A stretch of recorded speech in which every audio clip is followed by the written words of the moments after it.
A sirene distante de uma ambulância perfurava o silêncio pesado que se instalara na suíte master da mansão de Arthur Fontes.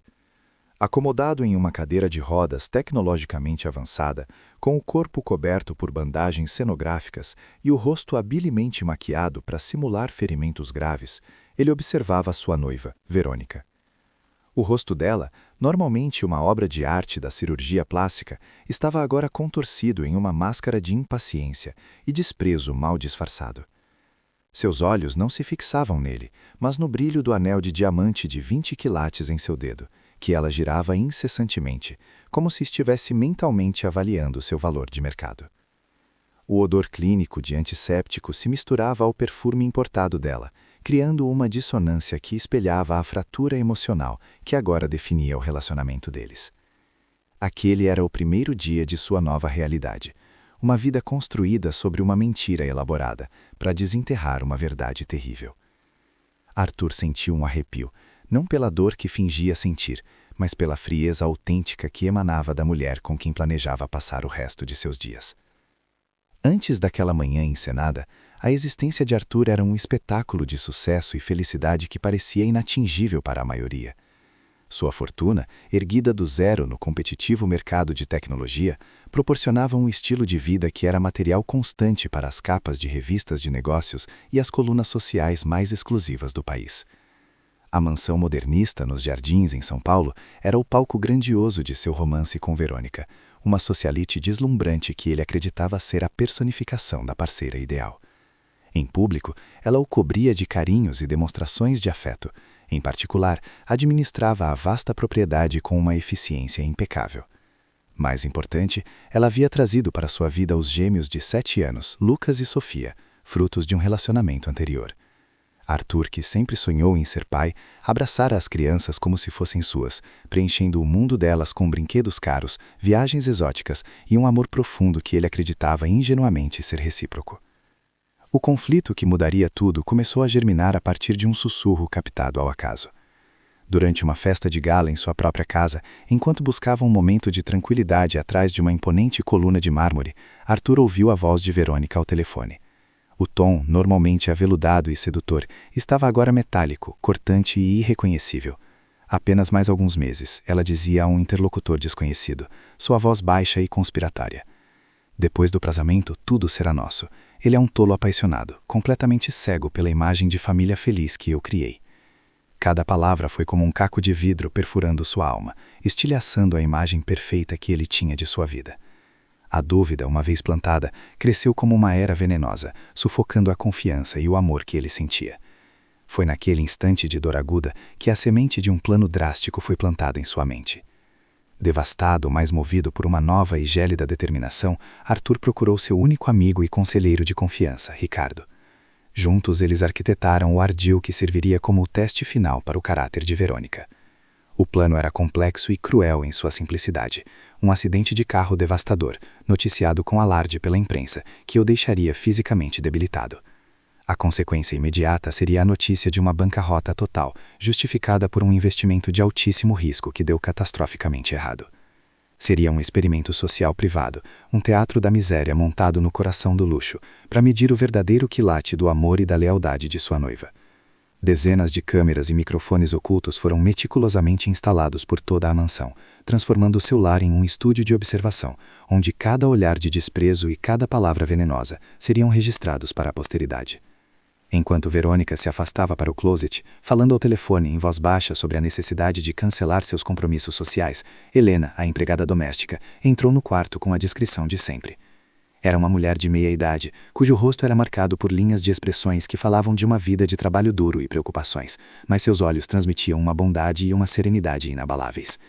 Em suas mãos calejadas, ela trazia uma bandeja simples com um copo de água e os analgésicos de Arthur, que na verdade eram apenas pílulas de açúcar. Ao contrário de Verônica, cujo olhar era de repulsa e impaciência, os olhos de Helena demonstravam uma compaixão profunda e genuína pela condição de seu patrão. Ela se aproximou e, com um cuidado quase maternal, ajeitou os travesseiros atrás das costas de Arthur. Seu toque transmitia um calor humano que ele não sentia há muito tempo. Em um gesto de pura empatia, ela olhou diretamente para o homem aparentemente quebrado na cadeira de rodas e sussurrou, sua voz um bálsamo para a alma ferida dele. "O senhor vai ficar bem, Sr. Arthur.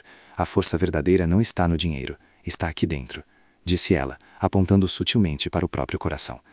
A sinceridade em sua voz, desprovida de qualquer interesse ou falsidade, foi um contraste tão gritante com a frieza calculista de Verônica, que o deixou momentaneamente sem palavras. Aquele simples ato de bondade, vindo de uma mulher que não lhe devia nada além de seu trabalho, acendeu uma pequena chama de esperança em meio à escuridão de sua desilusão. Naquele instante, as linhas de batalha morais que seriam travadas dentro daquela mansão foram solidificadas, com a ganância de um lado e a compaixão do outro. A reação de Arthur foi interna, mas profunda. A compaixão de Helena serviu como um espelho, que refletia com ainda mais clareza a monstruosidade que se escondia por trás da beleza de Verônica. Ele percebeu que, em sua busca por uma parceira que complementasse seu status, havia ignorado as qualidades que verdadeiramente importavam. A bondade, a lealdade e a empatia não podiam ser compradas ou ostentadas como um relógio de luxo ou um carro esportivo. Eram tesouros da alma, e ele havia escolhido uma mulher cuja alma era um deserto estéril. A determinação de Arthur se fortaleceu. Ele levaria aquele teste até as últimas consequências, não mais apenas por si mesmo, mas para proteger os filhos inocentes da influência tóxica da própria mãe. O jogo havia começado, e ele estava pronto para observar cada movimento. A máscara de perfeição de Verônica já começava a rachar, revelando o monstro egoísta que se escondia por baixo da fachada dourada. O teste de Arthur mal havia começado, e a frieza dela já era palpável, um prenúncio da crueldade que estava por vir. Ele se perguntava até onde a ganância dela a levaria, e se a bondade de uma estranha como Helena seria suficiente para iluminar a escuridão que ele mesmo havia convidado para dentro de sua casa. A verdade estava prestes a ser revelada, camada por camada, em uma dolorosa e necessária exposição da natureza humana. A manhã seguinte se arrastou com a densidade de um nevoeiro, pesada e opressiva. Arthur, seguindo o roteiro doloroso que ele mesmo escrevera, convocou Verônica à biblioteca. O ambiente, normalmente um santuário de conhecimento e tranquilidade com suas paredes forradas de mogno e o cheiro de couro e papel antigo, tornou-se uma câmara de julgamento. Ele a observou se aproximar. O andar dela era uma sinfonia de arrogância contida, o vestido de seda roçando no tapete persa com um sussurro caro. Seus olhos, da cor de um céu de inverno, avaliaram o estado dele com uma impaciência clínica, desprovida de qualquer calor ou preocupação genuína. A performance dela como noiva devotada estava prestes a ser testada sob a pressão mais extrema que ele poderia conceber. Ele respirou fundo, o ar parecendo raspar seus pulmões, e começou seu monólogo ensaiado. A voz, propositalmente fraca e rouca, falou de um investimento que deu errado, de uma aposta desesperada para multiplicar sua fortuna, que resultou em uma perda catastrófica e irrecuperável. Ele pintou um quadro sombrio de credores, de ativos congelados, de uma ruína financeira tão completa que a mansão, os carros, as joias, tudo teria que ser liquidado para cobrir uma fração da dívida. Cada palavra era uma faca que ele cravava em seu próprio coração, pois parte dele ainda desejava desesperadamente que ela o surpreendesse, que provasse que suas suspeitas eram infundadas e que o amor dela era real. A reação de Verônica não foi de choque ou tristeza por ele. Foi uma transformação facial sutil, mas violenta. A máscara de preocupação fingida derreteu em uma fração de segundo, revelando a estrutura óssea da pura incredulidade, que rapidamente se solidificou em desprezo. Seus lábios perfeitamente delineados se contraíram em uma linha fina e cruel. Ela não estendeu a mão para confortá-lo, não ofereceu uma palavra de consolo. Em vez disso, seu corpo enrijeceu, e seu olhar desviou-se dele para o anel em seu próprio dedo, como se estivesse fazendo um cálculo mental rápido e furioso sobre seu valor de penhora. O silêncio que se seguiu foi mais condenatório do que qualquer grito, um vácuo preenchido apenas pela ganância dela. Finalmente ela falou, e sua voz não era mais o sussurro aveludado que ele conhecia, mas um instrumento afiado e sibilante. A primeira pergunta que saiu de sua boca não foi sobre a saúde dele, seu futuro ou seu bem-estar emocional. Foi uma bala de canhão materialista. E os meus cartões? Eles já foram cancelados? A pergunta pairou no ar, brutal em sua impaciência egoísta. Ela não estava de luto pela perda de seu futuro compartilhado, estava de luto pela perda de seu acesso irrestrito ao poder de compra dele. Arthur sentiu um frio percorrer sua espinha, a confirmação gélida de que o monstro que ele temia existir era real e estava sentado à sua frente. A partir daquele ponto, a barragem de reclamações se tornou incessante. Verônica se levantou e começou a andar pela biblioteca, seus saltos agulha perfurando o silêncio com estalos furiosos no piso de madeira. Ela gesticulava descontroladamente, a fachada de society sofisticada se desintegrando para revelar uma criança mimada e furiosa. Como você pôde ser tão estúpido? Ela gritou, a voz subindo uma oitava.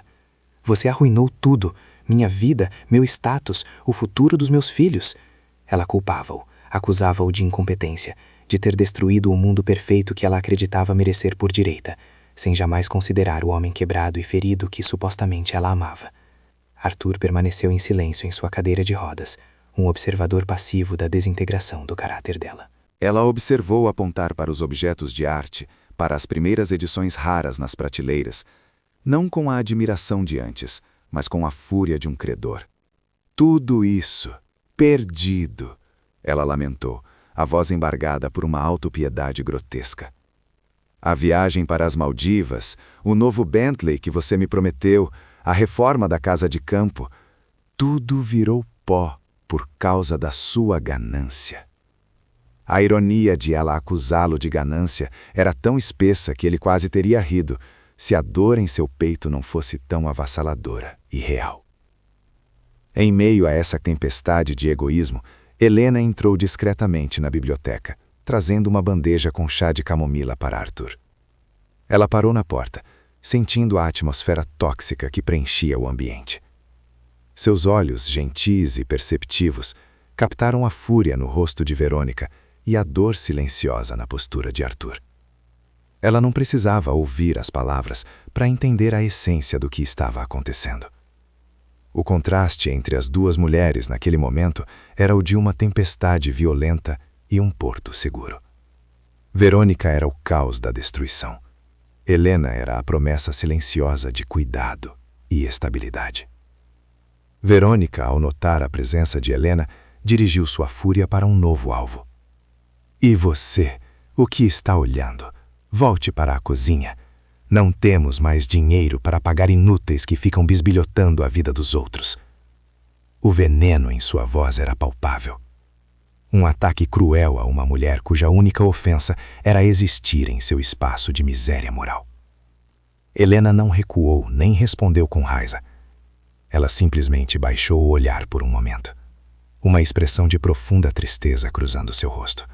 Não por si mesma, mas pela crueldade que testemunhava. Ela deu um passo para trás, fechando a porta suavemente, deixando o monstro continuar sua performance.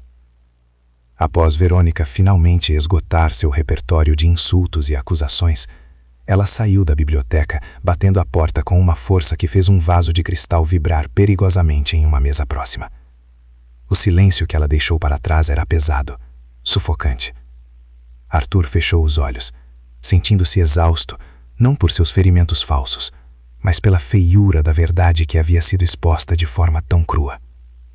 Ele havia convidado uma víbora para seu ninho, e agora sentia o veneno dela se espalhando por cada canto de sua vida, contaminando cada memória feliz que eles haviam compartilhado.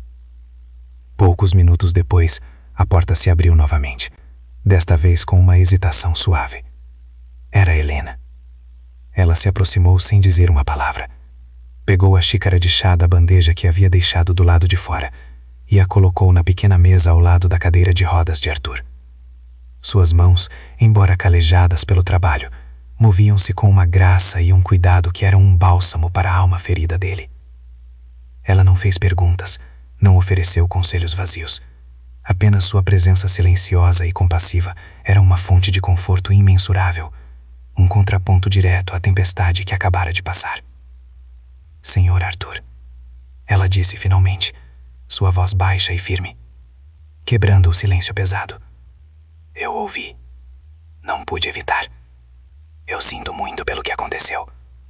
Mas o senhor é um homem forte. O dinheiro vai e vem, mas o caráter de um homem permanece. As palavras dela eram simples, desprovidas de qualquer floreio ou falsidade. E por isso mesmo, elas o atingiram com uma força tremenda.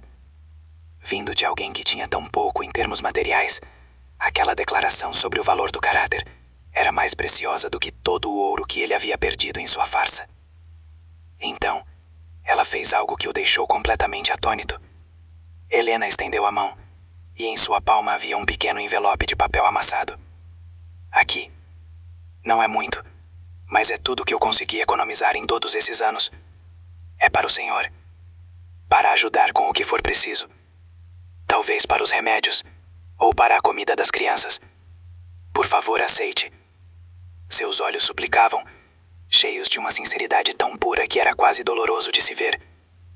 Ela estava oferecendo a ele a totalidade de sua segurança financeira, sem hesitação, sem esperar nada em troca. Arthur olhou do envelope para o rosto dela, sentindo um nó se formar em sua garganta. Ele não conseguia falar. A generosidade daquele gesto, em contraste tão gritante com a ganância abjeta que Verônica havia demonstrado minutos antes, era avassaladora.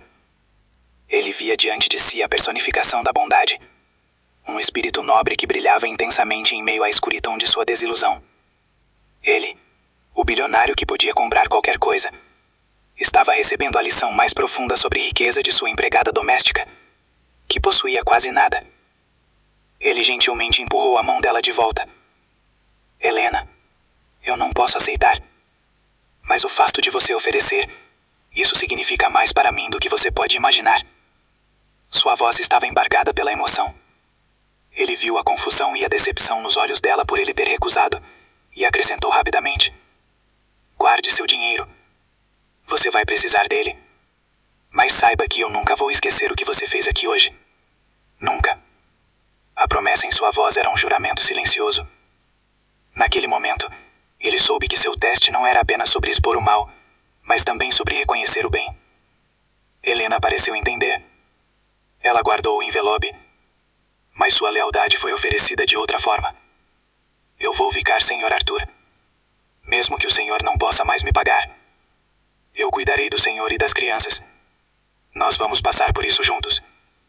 A promessa dela era um pilar de força em meio aos escombros de sua vida encenada. Ela não via um patrão falido, mas um ser humano em necessidade, e sua compaixão transcendia qualquer contrato de trabalho ou obrigação financeira. Era um ato de pura humanidade. Naquela noite, trancado em seu escritório transformado em centro de comando, Arthur assistiu às gravações do dia com Ricardo. A tela dividida mostrava duas cenas contrastantes. De um lado, o rosto de Verônica, contorcido de fúria e desprezo, seus gritos sobre cartões de crédito e viagens perdidas, ecoando com uma clareza digital assustadora. Do outro, o rosto sereno de Helena, seus olhos cheios de compaixão, sua mão estendida oferecendo suas modestas economias. Vê-las lado a lado era como assistir a um documentário sobre o céu e o inferno. Cada palavra venenosa de Verônica era amplificada pelo sistema de som de alta fidelidade, tornando a traição ainda mais visceral. Arthur rebobinou a fita várias vezes, forçando-se a absorver a totalidade da feiura dela. Ele precisava que aquela dor se transformasse em aço, em uma determinação inabalável para levar seu plano até o fim. A mulher que ele pensava amar não existia.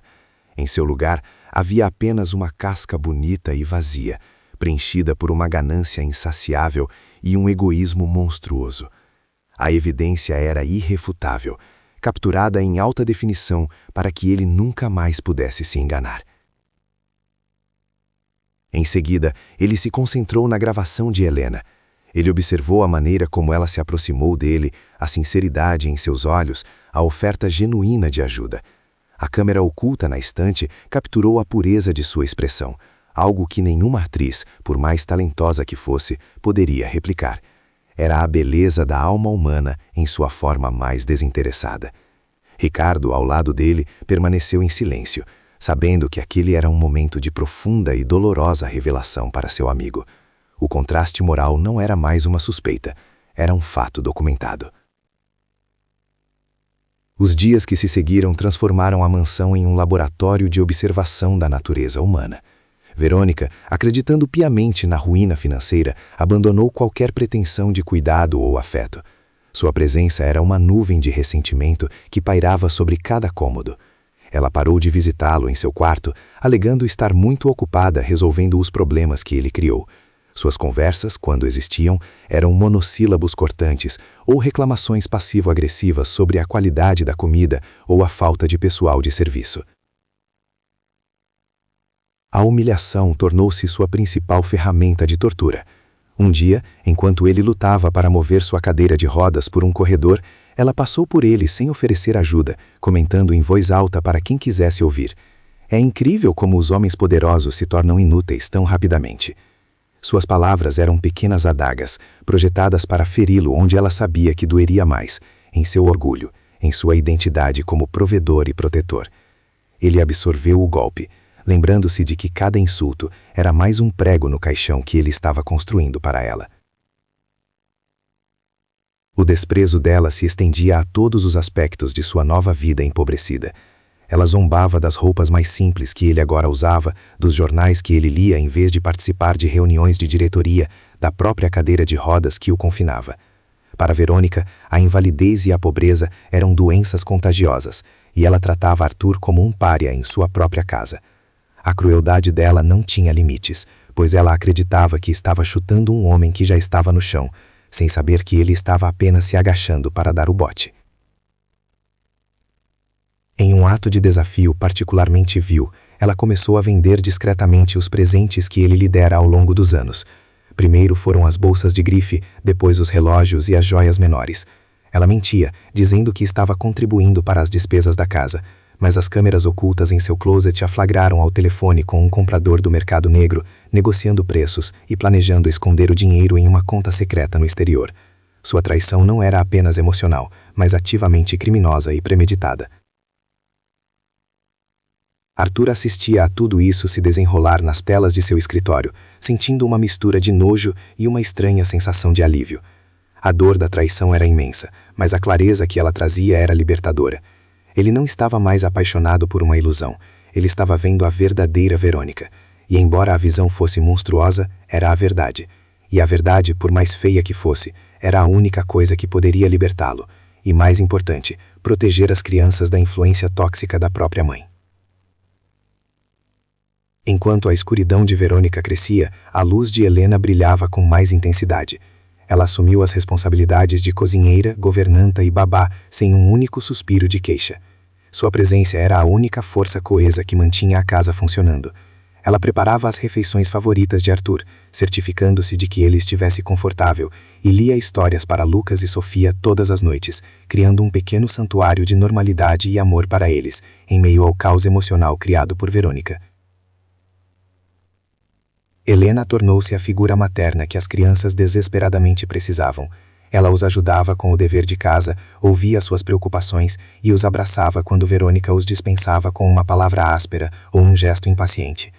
Arthur observava, através das câmeras instaladas na sala de jogos e nos quartos das crianças, a paciência infinita e o carinho genuíno que Helena lhes dedicava. Ela não estava atuando. Não havia câmeras que ela soubesse que a estavam observando. Era simplesmente quem ela era, uma pessoa fundamentalmente boa. O contraste era dolorosamente claro na maneira como as duas mulheres interagiam com as crianças. Verônica via os filhos como mais um fardo, uma extensão de seu estilo de vida perdido. Ela reclamava de suas roupas, de seu barulho, de suas necessidades. Helena, por outro lado, via duas almas jovens e assustadas que precisavam de proteção e amor. Ela os tratava com a dignidade e o respeito que sua própria mãe lhes negava, tornando-se sua confidente e protetora silenciosa. Certa tarde, Arthur testemunhou uma cena que solidificou a posição de Helena como a heroína indiscutível de sua história. A pequena Sofia havia desenhado um retrato de família. Ela, Lucas, Arthur e Helena, todos de mãos dadas sob um sol sorridente. Verônica estava notavelmente ausente do desenho. Quando Sofia orgulhosamente mostrou a obra de arte para a mãe, Verônica olhou para o papel com desdém e disse: "Que ridículo! Por que você desenharia a empregada?" Amassou o desenho e o jogou no lixo na frente da criança, que começou a chorar silenciosamente. Minutos depois, a câmara da cozinha mostrou Helena recuperando o papel amassado do lixo. Com um cuidado infinito, ela o alisou sobre a mesa, passando os dedos sobre os vincos como se estivesse curando uma ferida. Ela então pegou um pedaço de fita adesiva e consertou um pequeno rasgo no canto. Ela olhou para o desenho por um longo momento, um sorriso triste e terno em seu rosto. Em seguida, ela o dobrou cuidadosamente e o guardou no bolso de seu avental, salvando o pequeno tesouro que sua mãe havia descartado. Arthur, assistindo à cena em seu monitor, sentiu as lágrimas brotarem em seus olhos. Aquele pequeno ato de resgate e validação era mais poderoso do que qualquer grande gesto. Helena não estava apenas salvando um pedaço de papel. Ela estava salvando a autoestima de uma criança, validando seus sentimentos e mostrando-lhe que ela era vista e amada. Naquele momento, a admiração de Arthur por Helena se transformou em algo mais profundo, um sentimento de reverência pela beleza de seu caráter. A crueldade de Verônica, no entanto, continuava a escalar, como se ela estivesse determinada a encontrar o fundo do poço de sua própria depravação. Ela começou a fazer longas chamadas telefônicas em voz baixa, trancada em seu quarto. Graças aos microfones de alta sensibilidade, Arthur podia ouvir cada palavra. Ela estava falando com um homem, um amante, planejando sua fuga. Eles zombavam de Arthur, referindo-se a ele como o aleijado falido, e discutiam como ela poderia extrair o máximo de valor possível da casa antes de abandoná-lo e as crianças. A traição era multifacetada, uma teia complexa de infidelidade, ganância e abandono. Ela não estava apenas o traindo como noivo, mas também como pai de seus filhos. A frieza com que ela discutia deixá-los para trás era a parte mais chocante. Eles são um empecilho, ela disse ao amante em uma das ligações. Eles só me atrasariam. Quando eu estiver estabelecida com você, talvez eu os traga. Talvez. A indiferença casual em sua voz era a de um monstro.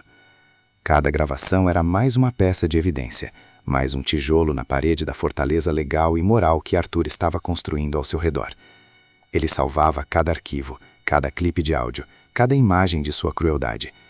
Ele sabia que a confrontação final teria que ser espetacular, uma exposição pública de sua verdadeira natureza que não deixaria espaço para dúvidas ou negações. Ela não merecia apenas ser deixada.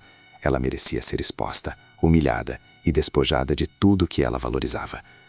Em contraste, a bondade de Helena florescia num ambiente tóxico. Ela começou a usar seu próprio e escasso dinheiro para comprar pequenas coisas para a casa, como flores frescas para alegrar o quarto de Arthur ou os biscoitos favoritos das crianças. Eram gestos pequenos, mas que gritavam decência e cuidado. Ela estava investindo de seu próprio bolso em um navio que ela acreditava estar afundando, simplesmente porque se importava com os passageiros a bordo. Sua lealdade era inabalável, um farol na noite escura da traição de Verônica. A tensão na mansão atingiu um ponto de ebulição silencioso. Era uma guerra fria travada nos corredores de mármore e nos quartos luxuosos. De um lado, Verônica, com suas manobras secretas, sua crueldade aberta e seu planejamento de fuga. Do outro, Helena, com seus atos silenciosos de bondade, sua lealdade férrea e seu amor protetor pelas crianças. E no centro de tudo, Arthur, o mestre de marionetes ferido, observando cada movimento, esperando o momento certo para cortar as cordas. Ele começou a notar como Lucas e Sofia gravitavam naturalmente em direção a Helena, buscando seu conforto e aprovação, enquanto se encolhiam e se afastavam sempre que Verônica entrava em um cômodo. As crianças, com sua intuição pura e imaculada, já haviam dado seu veredito. Elas sabiam instintivamente quem era o porto seguro e quem era a tempestade. Essa observação deu a Arthur uma força renovada. Ele não estava fazendo isso apenas por vingança. Estava fazendo isso para construir um futuro seguro e amoroso para aquelas duas crianças inocentes. A perda de seu estilo de vida estava corroendo Verônica por dentro, e a feiura de sua alma estava se tornando visível em seu exterior. Havia novas linhas de tensão ao redor de sua boca, e seus olhos, antes brilhantes e animados, agora carregavam um brilho duro e calculista. A beleza que tanto a orgulhava era superficial, e sem o verniz do luxo para mantê-la, ela começava a parecer desgastada e amarga.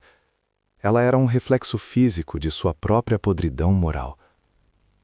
Helena, por outro lado, parecia florescer apesar das circunstâncias. O trabalho extra e a preocupação não a abateram. Em vez disso, havia uma nova luz em seus olhos, a luz de um propósito. Ela havia se tornado a espinha dorsal daquela família quebrada, e essa responsabilidade lhe conferia uma dignidade e uma força que eram mais cativantes do que qualquer beleza fabricada.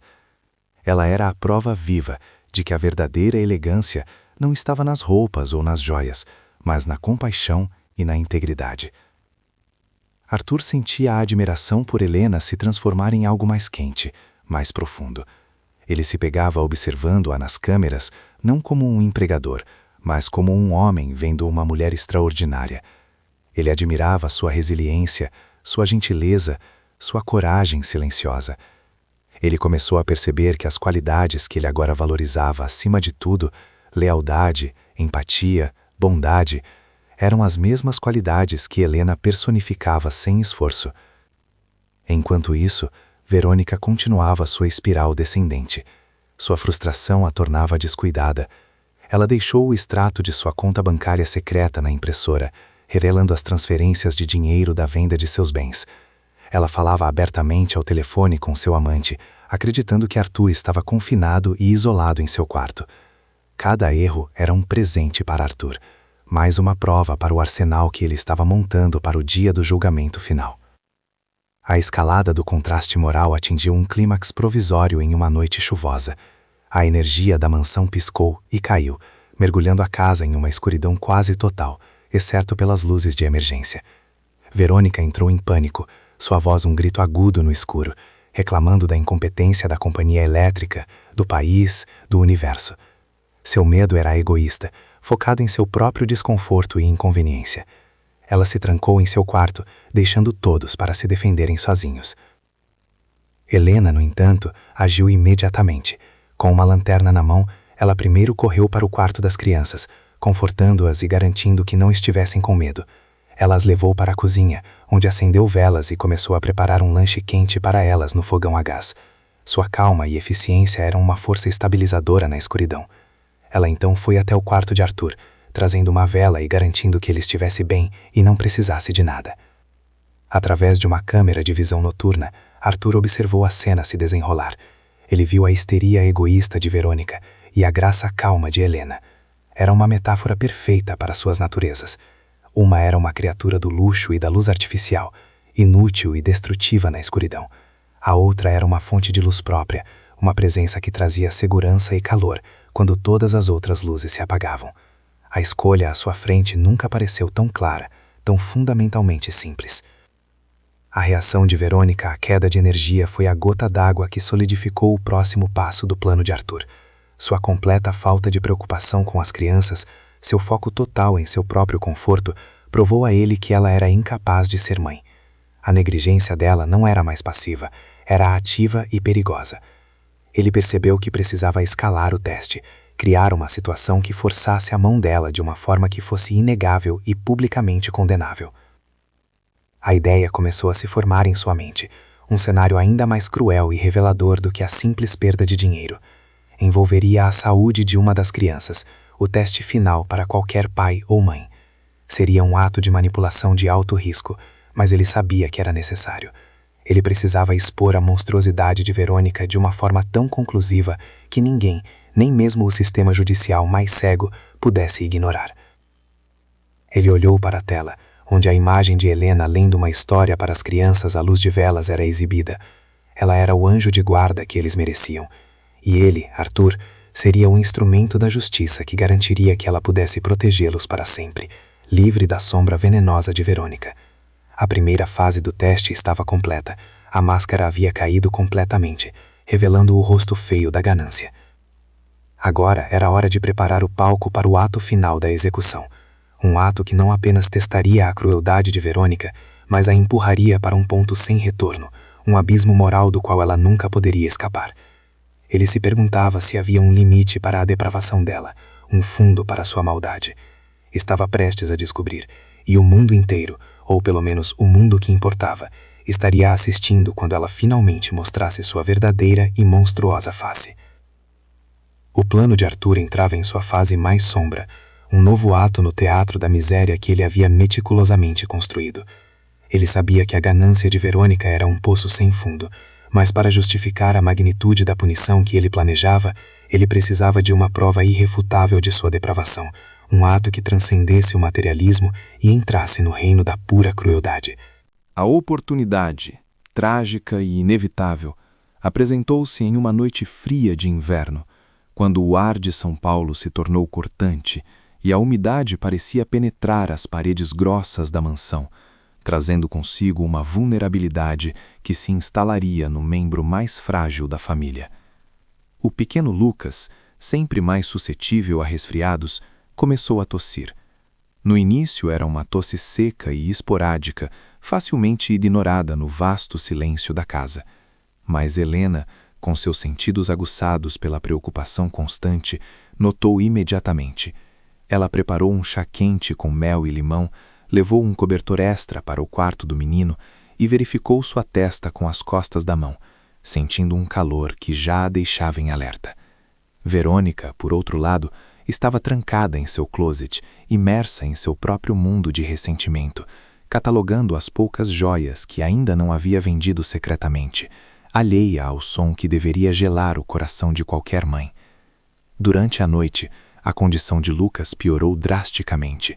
A tosse tornou-se profunda e persistente, ecoando pelos corredores silenciosos como um sino fúnebre.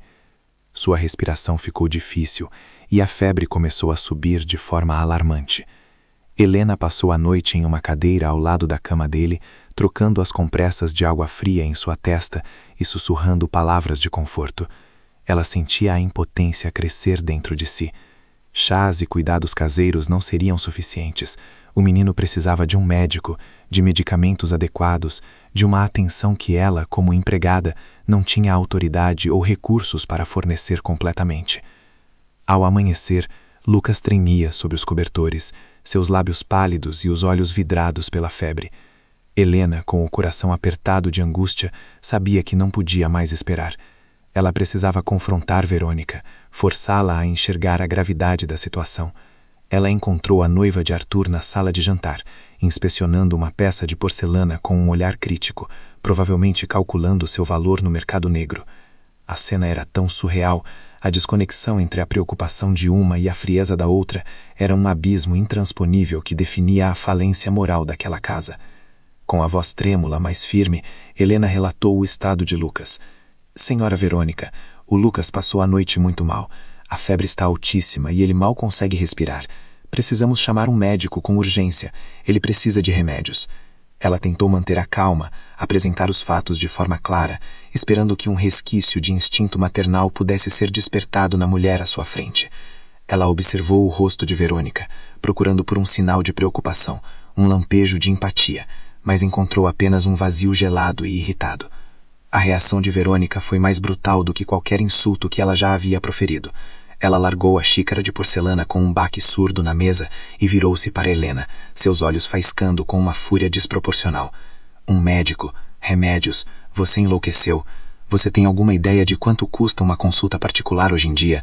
E os remédios? Nós não temos esse dinheiro.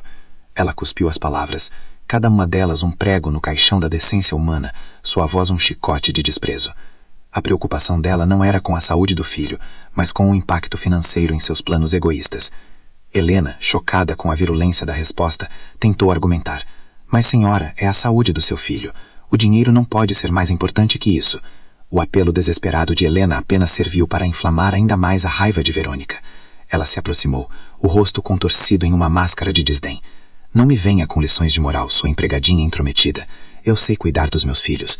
Crianças ficam doentes o tempo todo. É uma fase. Ele vai sobreviver. Dê um chá para ele ou algo do tipo. Agora saia da minha frente. Tenho coisas mais importantes para resolver. E então, ela proferiu a frase que selaria seu destino, a declaração de sua monstruosidade que ecoaria para sempre nos microfones ocultos e no coração de Arthur. Eu não vou gastar o último centavo que me resta com um resfriado estúpido. A frase foi dita com uma convicção tão fria, uma certeza tão absoluta em sua própria escala de valores distorcida, que Helena recuou como se tivesse levado um tapa. Naquele momento, ela não viu uma mãe preocupada com as finanças. Ela viu um monstro desprovido de qualquer calor humano, uma criatura que via o próprio filho como um inconveniente financeiro. Com isso, Verônica deu as costas a Helena e saiu da sala de jantar, pegando sua bolsa de grife no aparador. Ela estava saindo para um de seus encontros misteriosos, vestindo um casaco de pele que havia dito a Arthur ter vendido para ajudar nas despesas. A hipocrisia era tão flagrante, a crueldade tão explícita, que a cena inteira parecia saída de um pesadelo.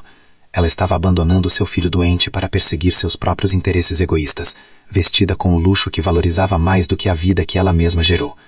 Helena ficou paralisada por um momento, o veneno das palavras de Verônica ainda ecoando em seus ouvidos.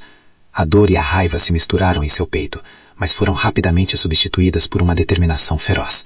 Se a mãe de Lucas não iria cuidar dele, ela o faria. Ela não deixaria aquela criança sofrer por causa da ganância de Verônica. Ela correu para seu pequeno quarto nos fundos da mansão, um espaço humilde que contrastava violentamente com o resto da propriedade. Ali, em uma pequena caixa de metal escondida debaixo de sua cama, estava sua salvação. Ela abriu a caixa com as mãos trêmulas. Dentro, havia um pequeno maço de notas de dinheiro, cuidadosamente dobradas e amarradas com um elástico. Eram suas economias de anos, o dinheiro que ela estava juntando com sacrifício para finalmente consertar o telhado da casa de sua mãe idosa no interior, que gotejava a cada chuva. Era o sonho de uma vida inteira, a promessa de dar um pouco de conforto à mulher que a criou. Olhar para aquele dinheiro era olhar para o seu futuro, para a segurança de sua família. Sem hesitar por um segundo, ela pegou todo o dinheiro. A decisão não foi sequer uma escolha, foi um imperativo moral. O telhado de sua mãe poderia esperar. A vida de uma criança inocente, não. Ela guardou as notas amassadas no bolso de seu avental e, sem dizer uma palavra a ninguém, saiu pela porta dos fundos. A caminhada até a farmácia 24 horas mais próxima foi longa e fria, mas ela mal sentiu o vento cortante em seu rosto. Estava movida por um propósito maior, uma força que vinha da compaixão mais pura. Na farmácia, ela descreveu os sintomas de Lucas para o farmacêutico com uma precisão que surpreenderia qualquer um. Ela comprou o antibiótico, o antitérmico, o xarope para tosse e até mesmo algumas vitaminas para fortalecer o menino. A conta foi alta, consumindo quase todas as suas economias. Ela pagou com suas notas amassadas, sentindo o olhar de pena do caixa, que provavelmente a via como mais uma mulher pobre lutando para cuidar de sua família. Mal sabia ele que ela estava pagando pela negligência de uma mulher que vivia em uma mansão de milhões. Enquanto isso, no centro de comando de seu escritório, Arthur assistia a tudo em tempo real. Ele ouvira a conversa entre Helena e Verônica através da escuta na sala de jantar. Cada palavra cruel de sua noiva foi como um soco em seu estômago. A frase sobre o resfriado estúpido o deixou sem ar. Uma dor física e aguda se espalhando por seu peito. A monstruosidade dela era pior do que ele jamais imaginara. Era um abismo de egoísmo tão profundo que a luz da razão e do amor não conseguia alcançá-lo. Ele então mudou para a câmera que seguia Helena. Ele a viu ir ao seu quarto, pegar suas economias, e seu coração se partiu. Ele sabia o quanto aquele dinheiro significava para ela, pois já a ouvira falar com carinho sobre os planos para a casa de sua mãe. Vê-la sacrificar seu sonho pelo bem-estar de uma criança que nem era sua, uma criança cuja mãe a tratava com tanto desprezo, foi uma das visões mais dolorosas e ao mesmo tempo mais belas que ele já testemunhou. A nobreza de Helena era ofuscante. Ele a observou voltar para casa, com a sacola de remédios na mão como se fosse um tesouro. Ela foi direto para o quarto de Lucas. A câmera de visão noturna instalada no quarto do menino capturou a cena com uma clareza fantasmagórica. Helena administrou a primeira dose do remédio com um cuidado infinito, persuadindo o menino febril a engolir o líquido com promessas de que ele logo se sentiria melhor. A ternura em seus gestos, a suavidade de sua voz, era um bálsamo não apenas para a criança, mas para a alma ferida de Arthur que assistia à distância. A noite se arrastou, e Helena não saiu do lado de Lucas. Ela permaneceu em vigília, medindo sua temperatura a cada hora, aplicando compressas frias em sua testa e pescoço, e segurando sua mãozinha sempre que ele se agitava em um sono inquieto. Ela era a imagem da devoção maternal, uma devoção que Verônica, a mãe biológica, havia provado ser totalmente incapaz de sentir. A pequena Sofia, assustada com a doença do irmão e a ausência da mãe, apareceu na porta, e Helena a acolheu, permitindo que ela dormisse em uma poltrona próxima, sob sua proteção. Arthur em seu escritório não pregou o olho. Ele assistiu à vigília de Helena a noite inteira, as lágrimas escorrendo silenciosamente por seu rosto. A tela de monitor à sua frente exibia duas imagens contrastantes que ele havia colocado lado a lado. De um lado, a gravação de Helena cuidando de Lucas com um amor sacrificial. Do outro, a gravação de Verônica, horas antes, saindo da mansão, rindo ao telefone com seu amante, envolta em seu casaco de pele, a personificação da indiferença e da traição. O céu e o inferno, exibidos em alta definição. A pureza do ato de Helena, um sacrifício feito em silêncio, sem esperar reconhecimento ou recompensa. Deu a Arthur a resolução final de que precisava. Qualquer resquício de dúvida, qualquer pequena esperança de que Verônica pudesse ter uma centelha de bondade escondida em algum lugar, foi completamente aniquilado. Ele não estava mais lidando com uma mulher interesseira. Estava lidando com uma sociopata, uma pessoa incapaz de empatia, que representava um perigo real para a segurança e o bem-estar de seus próprios filhos. A raiva que ele sentia era diferente de tudo o que já experimentara. Não era uma raiva quente e explosiva, mas um gelo que se espalhava por suas veias, solidificando sua dor em uma determinação fria e implacável. Ele não queria mais apenas expô-la. Ele queria destruí-la. Ele queria garantir que ela nunca mais pudesse usar sua beleza e seu charme para enganar e ferir outra pessoa. E acima de tudo, ele queria garantir que ela nunca mais tivesse o direito de se aproximar de Lucas e Sofia. A decisão de Helena de usar seu próprio dinheiro foi o ponto de virada, o ato que redefiniu completamente os termos do jogo. Ela não apenas demonstrou sua bondade, mas também assumiu o papel de protetora que Verônica havia abandonado. Naquela noite, naquela vigília silenciosa, uma nova família começou a se formar nos escombros da antiga. Uma família baseada não em laços de sangue ou contratos sociais, mas em lealdade, sacrifício e amor genuíno. Arthur percebeu que a mulher que ele deveria ter procurado a vida toda estava ali, o tempo todo, sob seu teto, disfarçada de empregada. Verônica voltou para casa nas primeiras horas da manhã, cambaleando levemente e com o cheiro de champanhe no hálito. Ela passou pelo corredor sem sequer olhar para o quarto das crianças, indo direto para sua suíte para dormir, alheia ao drama que se desenrolara em sua ausência. Sua ignorância era a prova final de seu abandono. Ela não era apenas uma mãe negligente, era uma mãe ausente, uma figura fantasmagórica na vida de seus filhos, presente apenas para criticar e exigir. Ao amanhecer, a febre de Lucas havia começado a ceder. O antibiótico estava fazendo efeito. Quando ele acordou, a primeira pessoa que viu foi Helena, sorrindo para ele com um alívio genuíno em seus olhos. Ele sorriu de volta, um sorriso fraco, mas verdadeiro, e sussurrou um obrigado, que Helena ouviu com o coração. Arthur, assistindo pela câmera, sentiu uma onda de alívio tão intensa que quase o deixou tonto. As ações de Helena não apenas salvaram Lucas de uma doença grave, mas também salvaram um pedaço da alma de Arthur. Ele salvou todas as gravações daquela noite em um arquivo separado, nomeado simplesmente como o julgamento. Era a peça central de sua acusação, a prova irrefutável da depravação de Verônica e da santidade de Helena. Ele sabia que quando mostrasse aquelas imagens, não haveria defesa possível. Ninguém poderia olhar para aquelas cenas e não ver a verdade nua e crua. A vilã e a heroína de sua história haviam se revelado em suas formas mais puras. A crueldade de Verônica havia atingido seu ápice, um pico de desumanidade do qual não havia retorno.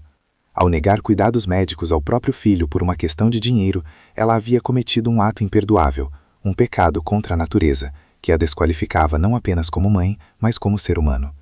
Ela havia dado a Arthur a arma mais poderosa que ele poderia desejar, a verdade absoluta de seu caráter monstruoso.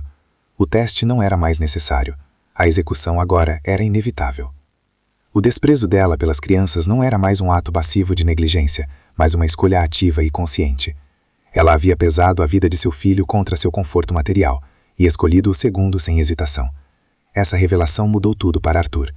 A dor da traição amorosa foi ofuscada pelo horror de sua falha como mãe. Ele agora tinha uma nova missão, não apenas se vingar, mas proteger aquelas crianças a qualquer custo. A casa, que já fora um símbolo de seu sucesso, agora se tornara uma prisão moral. Cada objeto de luxo parecia zombar dele, um lembrete de quão cego ele fora, valorizando o brilho externo em vez da luz interior. Ele havia enchido sua casa com as coisas mais caras que o dinheiro podia comprar, mas a coisa mais valiosa ali dentro era a alma de uma mulher humilde que ganhava um salário mínimo. A ironia era esmagadora e profundamente humilhante. A bondade de Helena, em contraste, era um bálsamo que curava as feridas abertas pela crueldade de Verônica. Seus atos não eram grandiosos ou teatrais, eram pequenos, consistentes e enraizados em uma profunda empatia. Ela não agia por dever ou para impressionar, mas simplesmente porque era a coisa certa a fazer. Sua bússola moral era inabalável, apontando sempre para o norte da decência, mesmo na tempestade mais violenta. Arthur sentiu uma onda de proteção não apenas pelas crianças, mas por Helena também. Ele percebeu que a estava expondo a um ambiente tóxico, colocando-a na linha de fogo da instabilidade de Verônica. Ele prometeu a si mesmo que, quando tudo terminasse, ela seria recompensada de uma forma que honraria a magnitude de seu caráter. Ela não seria mais uma serva naquela casa, ela seria a rainha. A noite da febre de Lucas tornou-se a espinha dorsal da narrativa de Arthur. Seria o clímax de sua apresentação, o momento em que a máscara de Verônica não apenas cairia, mas seria estilhaçada em 1000 pedaços, revelando o vácuo por trás dela. Ele começou a planejar a confrontação final, não mais com um senso de drama, mas com a precisão cirúrgica de um executor. Cada detalhe, cada palavra, cada imagem seria cuidadosamente orquestrada para a máxima devastação. Ele imaginou o rosto de Verônica ao ver suas ações projetadas em uma tela gigante. Ele imaginou sua negação, suas mentiras, e como elas se desintegrariam diante da evidência irrefutável de sua própria voz, de sua própria imagem. Não haveria escapatória, nem espaço para manipulação. Apenas a verdade fria e dura, servida como um prato de vingança que ela seria forçada a engolir. O sacrifício de Helena também seria revelado, não para envergonhá-la, mas para exaltá-la. O mundo, ou pelo menos o mundo que importava para Arthur, precisava saber que anjos ainda caminhavam na terra, muitas vezes disfarçados com aventais de trabalho e mãos calejadas. A história não seria apenas sobre a punição do mal, mas também sobre a celebração do bem. A catarse precisava ser completa. Arthur se perguntou brevemente se sentia alguma pena por Verônica, pela mulher que ele um dia amou. Ele vasculhou seu coração em busca de qualquer vestígio de compaixão, e não encontrou nada. O ato dela contra Lucas havia cauterizado a ferida, deixando apenas uma cicatriz dura e insensível. A mulher que ele amava nunca existiu. Ela era uma miragem, uma projeção de seus próprios desejos. A verdadeira Verônica era a que ele via nas gravações, e essa mulher não merecia nada além de desprezo. A dualidade entre as duas mulheres era a lição mais profunda de sua vida. Verônica, que tinha tudo, beleza, acesso, oportunidade, era espiritualmente indigente. Helena, que não tinha quase nada em termos materiais, possuía uma riqueza de espírito que a tornava a pessoa mais próspera que ele já conhecera. Ele finalmente entendeu que o verdadeiro valor não estava nos cofres dos bancos, mas na capacidade de amar e cuidar dos outros. A negligência de Verônica foi um presente envenenado. Foi o ato que o feriu mais profundamente, mas também o que lhe deu a clareza moral para agir sem hesitação.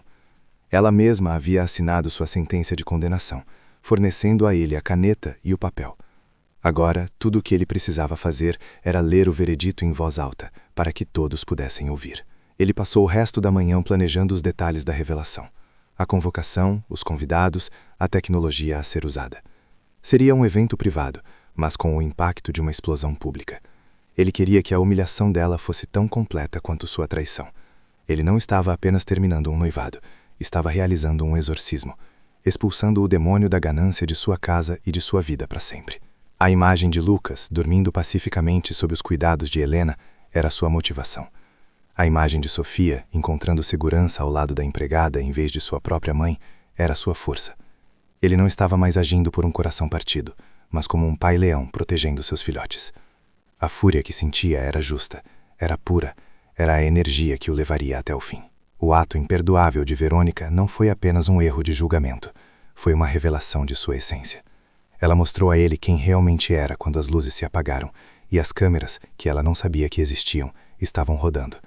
E o que ela revelou foi uma escuridão tão completa que Arthur sabia que sua única resposta era acender um fogo tão brilhante que consumiria todas as sombras que ela havia lançado. Ele olhou para a tela onde a gravação da noite anterior ainda estava pausada. Era a imagem de Helena colocando uma compressa na testa de Lucas. Uma única lágrima rolou pelo rosto de Arthur, mas não era uma lágrima de tristeza. Era uma lágrima de gratidão e de uma fúria nascente. Ele havia encontrado sua heroína. Agora era a hora de destruir sua vilã. A mansão estava silenciosa, o sol da manhã começando a aquecer os quartos frios. Era uma calma que precedia a tempestade mais violenta que aquela casa já vira. Verônica dormia o sono dos ignorantes, sonhando com riqueza e fuga, enquanto em outra parte da casa, o arquiteto de sua queda finalizava os projetos de sua destruição. A justiça estava a caminho, e seria implacável. A traição de Verônica atingiu seu ponto mais baixo, mas a lealdade de Helena brilhou mais forte na escuridão. A verdade está prestes a explodir. Você não vai acreditar em como Arthur irá expor cada mentira e punir cada pecado. A manhã avançou e Arthur permaneceu em seu refúgio tecnológico, transformado em um santuário de justiça. Ele não se sentia mais como uma vítima de um engano, mas como um agente do destino, um instrumento forjado na dor para restaurar o equilíbrio moral de seu pequeno universo. A dor pessoal havia se transmutado em um propósito impessoal, uma missão que transcendia seu próprio sofrimento e se tornava uma defesa dos inocentes. Ele rebobinou a fita da noite anterior, forçando-se a assistir novamente ao momento crucial. Ele viu o desdém no rosto de Verônica, ouviu a frieza cortante em sua voz enquanto ela condenava o próprio filho a sofrer por uma questão de mesquinhez. Cada repetição era como afiar uma lâmina em seu coração, tornando sua determinação mais aguda, mais letal. Ele precisava que aquela imagem ficasse gravada em sua mente, para que não houvesse hesitação quando chegasse a hora da confrontação. A transformação em seu semblante era notável. A tristeza que nublava seus olhos por semanas havia se dissipado, substituída por uma clareza gélida. A dor da desilusão, que o fazia parecer vulnerável e quebrado, havia se solidificado em uma máscara de fúria controlada. Ele não era mais o homem apaixonado e cego que Verônica acreditava estar manipulando. Ele era seu juiz, seu júri e, em breve, seu carrasco. Ele olhou para a tela que mostrava as crianças agora acordadas, tomando café da manhã na cozinha sob o olhar atento de Helena. Eles pareciam mais leves, mais felizes, como se a ausência da presença tóxica de sua mãe fosse um fardo retirado de seus pequenos ombros. Aquela imagem era a promessa do futuro que ele lutaria para construir para eles, um futuro onde seriam cercados por amor genuíno e não por transações emocionais. O plano para a revelação tomava forma em sua mente com uma precisão assustadora. Não seria um confronto impulsivo, mas uma performance cuidadosamente encenada, um espetáculo de humilhação projetado para despojá-la de sua última defesa, a imagem pública. Ele a destruiria no mesmo palco em que ela tanto se esforçou para brilhar, usando as ferramentas do luxo e da tecnologia contra ela. A dualidade moral dentro de sua casa era agora o único foco de sua existência. De um lado, o egoísmo predatório de Verônica, um buraco negro que consumia tudo ao seu redor. Do outro, o altruísmo sacrificial de Helena, uma estrela que emitia calor e luz, mesmo nas circunstâncias mais sombrias. Ele estava no meio, não mais como um observador passivo, mas como a força gravitacional que garantiria que o buraco negro implodisse e a estrela brilhasse ainda mais forte. Ele pegou seu telefone e fez uma única ligação, para Ricardo. Sua voz era calma, desprovida de emoção, mas carregada de uma autoridade que seu amigo não ouvia há muito tempo. Ricardo, está na hora. Prepare o palco para o ato final. Quero que tudo esteja pronto em 48 horas. A instrução era clara, o tom, final. Não havia mais volta, apenas o avanço inexorável em direção ao acerto de contas. A traição de Verônica havia sido sua ruína, mas também a salvação de Arthur. Ela o libertou da ilusão de um amor falso e o forçou a enxergar o valor do que era real e verdadeiro. Ele havia perdido uma noiva, mas estava prestes a ganhar uma família de verdade. O preço da lição havia sido alto, mas a recompensa seria inestimável. Ele se concentrou uma última vez na gravação da noite anterior, pausando no close-up do rosto de Verônica, enquanto ela proferia sua sentença cruel. A imagem congelada era a de um monstro em pele de anjo. Então ele mudou para a imagem de Helena, segurando a mão de Lucas durante a noite. O contraste era absoluto, a escolha moral, óbvia. O teste havia terminado. A fase de observação chegara ao fim. Agora começava a era da retribuição. Arthur sentiu um calafrio percorrer seu corpo, não de medo ou tristeza, mas de uma antecipação gélida. Ele estava prestes a desencadear uma tempestade, e Verônica estava bem no centro do furacão, completamente inconsciente da destruição que estava prestes a desabar sobre ela. Seu rosto, refletido na tela escura do monitor, não era mais o de um homem ferido. Era o rosto de um rei destronado que estava prestes a reclamar seu reino, não com ouro ou poder, mas com a arma mais devastadora de todas, a verdade. A tristeza em seus olhos havia se transformado em uma fúria fria e calculista, uma promessa silenciosa de que a justiça seria feita. Inscreva-se agora para descobrir como. O dia do acerto de contas amanheceu com uma clareza enganosa, o sol de São Paulo derramando uma luz dourada sobre os jardins da mansão, prometendo uma paz que não existia dentro de suas paredes. Arthur, com uma calma que beirava o sobrenatural, orquestrou o cenário final. Ele convocou Verônica para a sala de estar principal, um espaço grandioso e imponente, com um pé direito duplo que fazia as vozes ecoarem, e uma parede inteira de vidro que transformava o jardim em uma obra de arte viva. A sala, normalmente usada para recepções e festas, hoje seria um tribunal, e ele, o juiz de uma causa que era profundamente pessoal. Verônica entrou na sala com a postura de uma rainha inspecionando seus domínios, embora acreditasse que logo seriam domínios perdidos. Ela vestia um tailleur de linho branco, uma escolha que projetava uma imagem de pureza e controle, em gritante contraste com a corrupção de sua alma. Seus olhos varreram o ambiente, pousando brevemente em Arthur, ainda sentado em sua cadeira de rodas, antes de se fixarem em Ricardo, que estava de pé ao lado dele com um tablet nas mãos, sua expressão impenetrável. Havia uma expectativa fria em seu olhar, a suposição de que aquela reunião era para finalizar os detalhes da venda da propriedade, o último passo antes de sua libertação. A pedido de Arthur, Helena trouxe Lucas e Sofia para a sala. As crianças, com seus rostos sérios e confusos, foram instruídas a sentar-se em um grande sofá de veludo em um canto mais afastado. A presença delas era uma faca de 2 gumes. Eram a razão principal daquele acerto de contas e, ao mesmo tempo, as testemunhas inocentes de um colapso familiar. Verônica franziu a testa ao vê-los, sua irritação mal disfarçada. Para ela, eles eram apenas uma complicação, uma distração desnecessária do que ela considerava o verdadeiro negócio, a divisão dos despojos de uma vida que ela mesma ajudara a destruir. A tensão no ar era tão espessa que poderia ser cortada. O único som era o zumbido suave do sistema de ar-condicionado central, um murmúrio mecânico que parecia contar os segundos para a detonação. Arthur esperou que todos estivessem acomodados, seus olhos fixos em Verônica, estudando cada detalhe de sua façada cuidadosamente construída. Ele sentia uma estranha desconexão, como se estivesse assistindo a um filme cujo final ele já conhecia, mas cujas cenas ainda precisavam ser vividas para que a justiça fosse completa. A dor que o consumira por semanas havia se transformado em um combustível frio para a ação que estava por vir. Finalmente ele quebrou o silêncio. Sua voz, no entanto, não era a de um homem fraco ou doente. Era firme e ressonante, preenchendo o vasto espaço com uma autoridade que Verônica não ouvia há muito tempo. Verônica, antes de começarmos a discutir os detalhes práticos de nossa separação, eu preciso que você me responda uma coisa com total honestidade. Em algum momento, em todos esses anos, você realmente me amou? Ou você amou apenas o que eu podia te dar? O estilo de vida, o status, a segurança que meu dinheiro comprava? A pergunta pairou no ar, direta e brutal. Verônica soltou uma risada curta, um som agudo e desdenhoso que ecoou de forma desagradável na sala. Arthur, por favor, não vamos transformar isso em um melodrama barato. Tivemos nossos momentos, é claro que sim. Eu me importei com você. Mas a vida é feita de fases e as circunstâncias mudaram. Precisamos ser adultos e práticos sobre isso. Sua resposta foi um manual de evasão emocional, tão vazia de sinceridade quanto seu coração era de empatia. Ela não negou a premissa da pergunta, apenas a contornou com uma condescendência que foi a faísca final que Arthur precisava. Entendo. Praticidade. Arthur acenou lentamente com a cabeça, um sorriso gélido tocando seus lábios. Então, em nome da praticidade e da verdade, acho que está na hora de revisarmos alguns desses momentos que tivemos. Com um aceno quase imperceptível para Ricardo, o espetáculo começou. O tablet em suas mãos foi tocado, e uma tela de projeção de 150 polegadas desceu silenciosamente do teto embutido, cobrindo uma das paredes de arte moderna.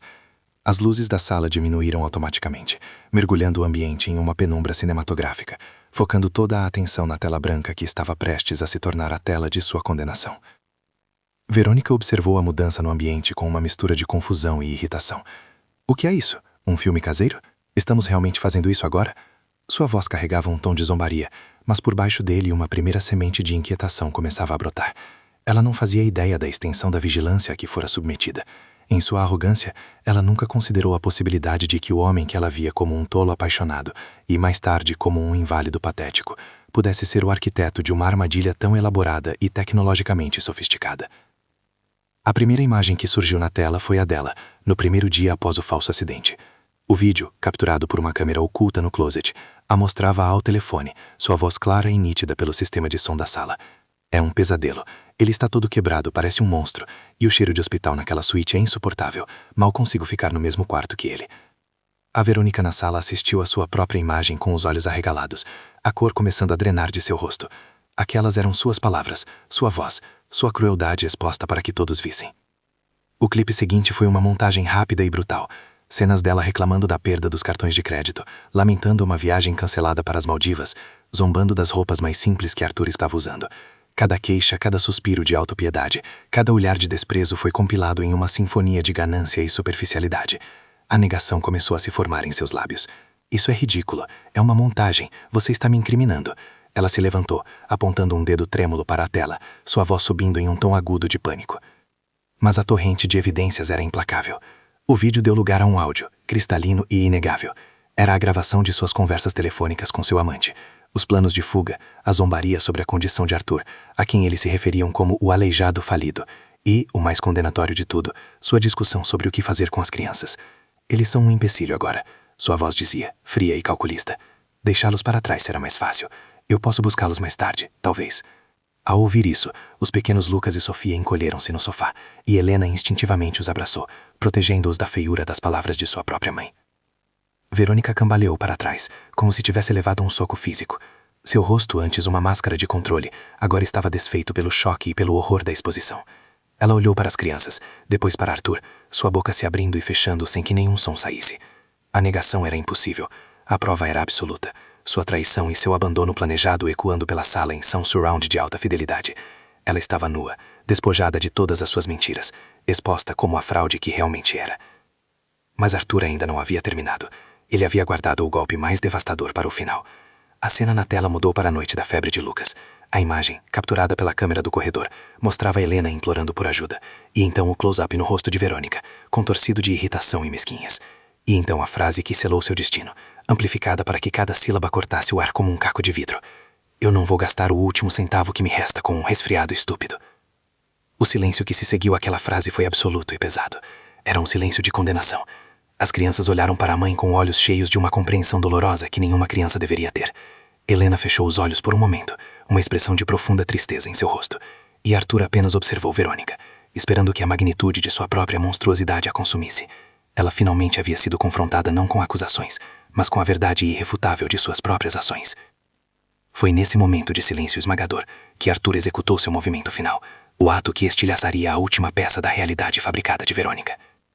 Com uma calma deliberada que contrastava com o caos emocional na sala, ele se apoiou firmemente nos braços de sua cadeira de rodas. Ele flexionou os joelhos, seus músculos se contraindo sobre o tecido de sua calça. E então, para o choque absoluto e mudo de Verônica, ele se levantou. Ele ficou de pé, ereto, forte, a personificação da saúde e do poder.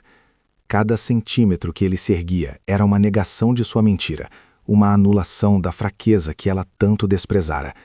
Ele deu um passo à frente, afastando-se da cadeira de rodas agora vazia, que permanecia como um monumento à sua decepção.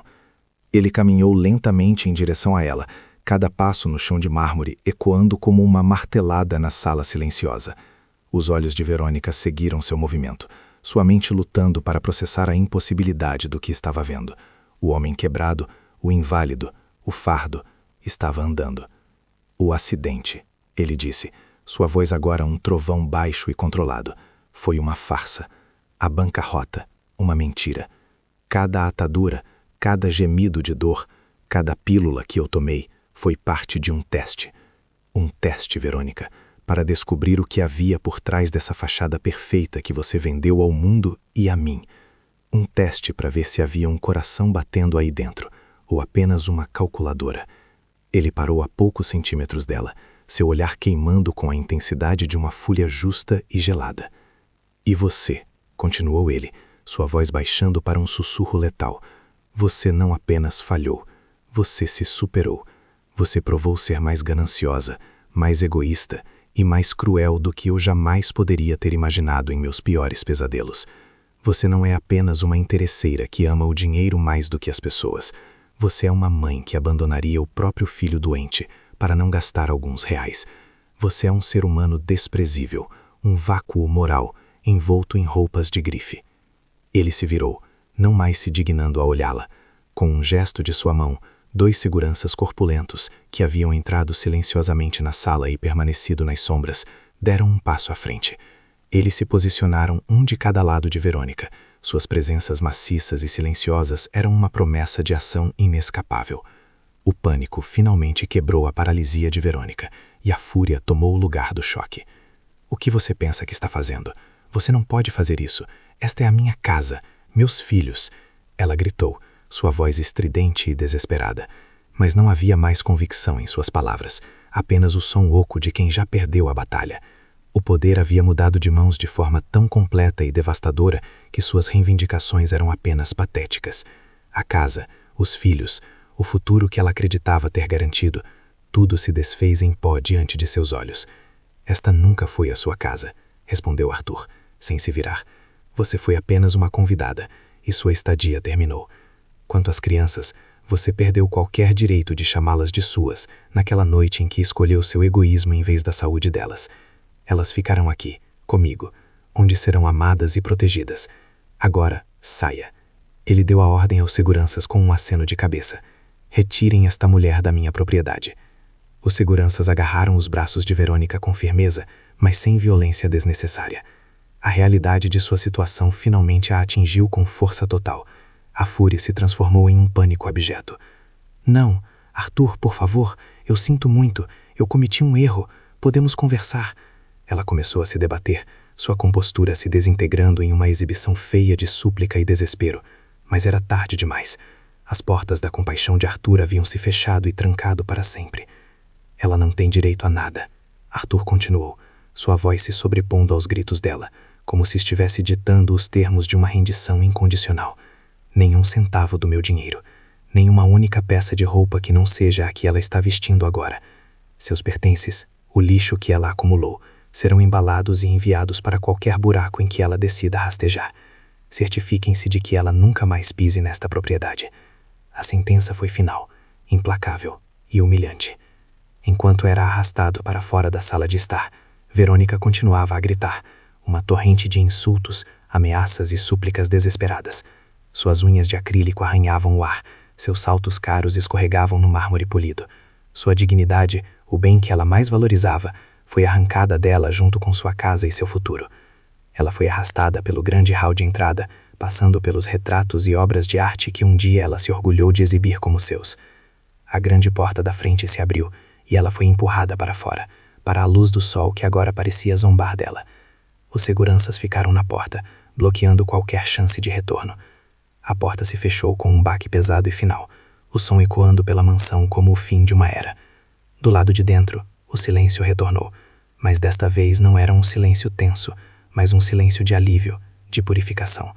O veneno havia sido expulso. Na sala de estar, a tela de projeção se retraiu para o teto e as luzes voltaram ao normal, como se nada tivesse acontecido. Mas tudo havia mudado.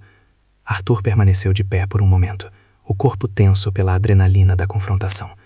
Então ele soltou um longo suspiro, a tensão de semanas finalmente se dissipando de seus ombros. Ele não sentiu alegria ou triunfo, apenas um cansaço profundo e a sensação sombria de um dever cumprido.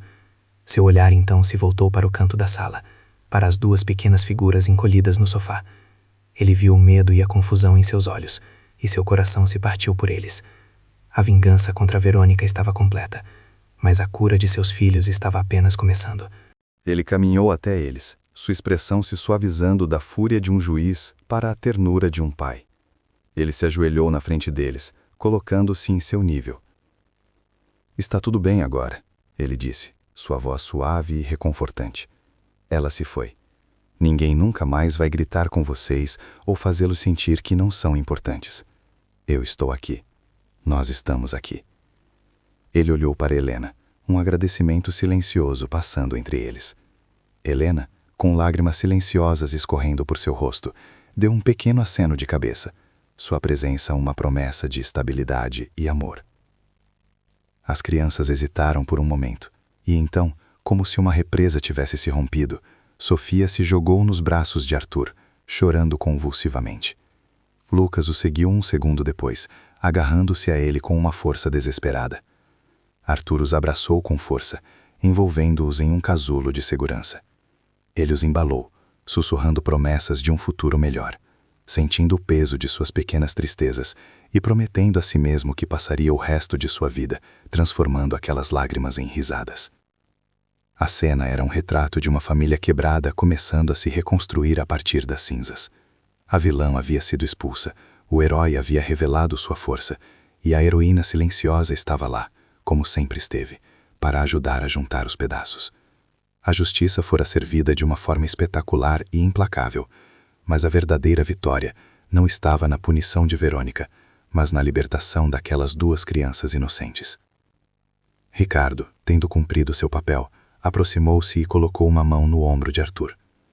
"Você fez a coisa certa", ele disse em voz baixa. Arthur apenas acenou com a cabeça, incapaz de falar, seu rosto enterrado nos cabelos das crianças.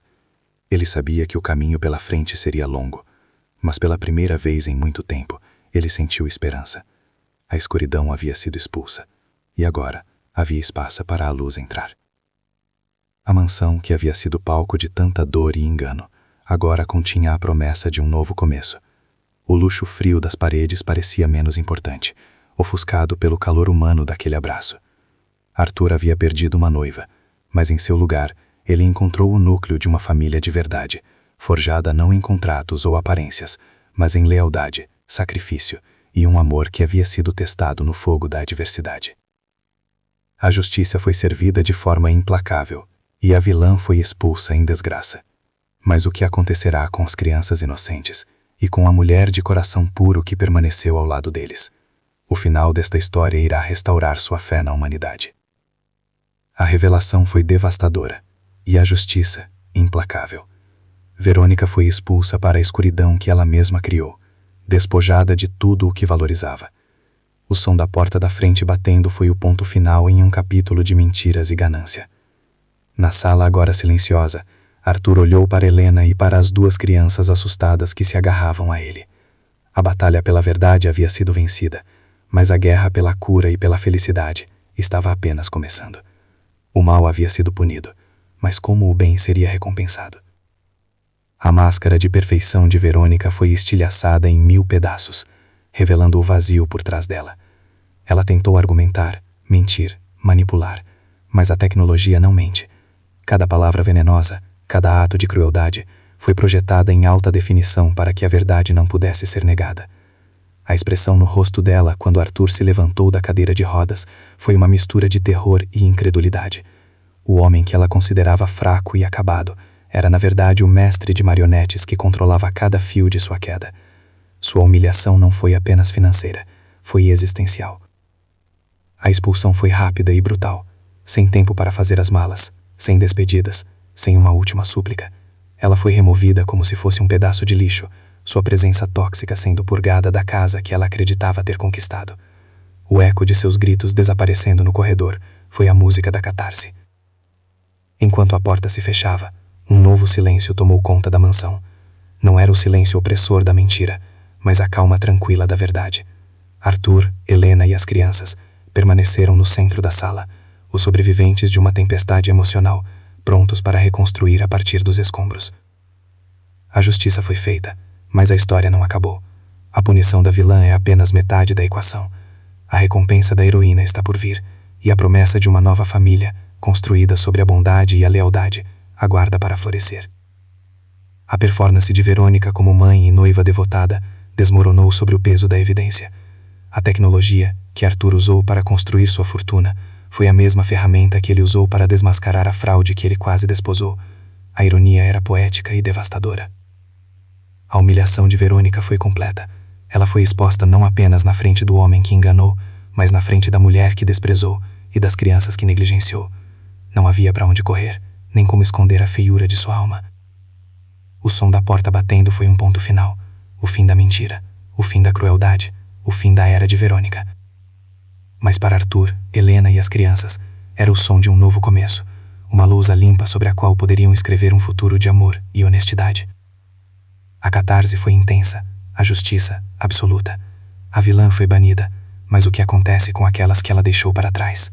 A verdadeira recompensa ainda está por ser revelada, e a transformação de uma casa em um lar está prestes a começar. O confronto climático expôs a verdade em sua forma mais crua. A ganância de Verônica foi seu calcanhar de Aquiles, e a bondade de Helena, a força silenciosa que sustentou a todos. Agora que a tempestade passou, o sol pode finalmente brilhar sobre eles. A cena final da expulsão foi um balé de justiça poética. A mulher que vivia para a aparência foi arrastada para fora sem nenhuma dignidade, seus gritos de protesto se tornando o epitáfio de sua vida de luxo e mentiras.